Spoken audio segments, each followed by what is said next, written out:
ভাবুন, যদি এই আবিষ্কারটি না হতো তাহলে আজ আপনার গাড়ি, বাস, ট্রাক কোনোটাই বাঁক নিতে পারত না। হ্যাঁ, গাড়িগুলো সবসময় শুধু সোজাই চলতে থাকত।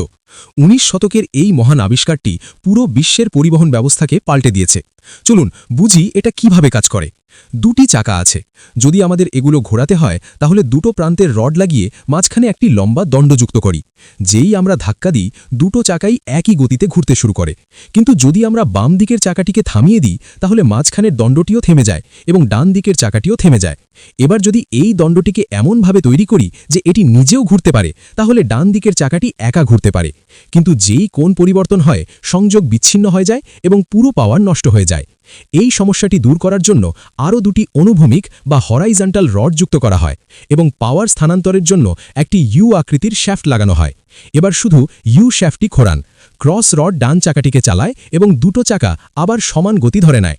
কিন্তু এই কাঠামোতে ঝাঁকুনি আসে, কারণ মাঝখানে ফাঁকা জায়গা থাকে। তাই এতে আরও রড যুক্ত করে ফাঁকা জায়গা কমানো হলো, যাতে চলাচল হয় একদম মসৃণ। এখন সোজা চলার সময় মাঝখানের রডটি স্থির থাকে এবং দুটো চাকা সমান গতিতে চলে। কিন্তু যেই গাড়িটি মোড় নিতে হয়, মাঝখানের রডটি ঘোরা শুরু করে এবং দুটো চাকায় দ্রুত ও ধীর গতির পার্থক্য তৈরি করে, যার ফলে গাড়ি কোনো বাধা বা ঝাঁকুনি ছাড়াই মোড় নিতে পারে। মনে রাখবেন, যদি দুটো চাকা সবসময় সমান গতিতে চলে তাহলে গাড়ি কখনোই টার্ন নিতে পারবে না।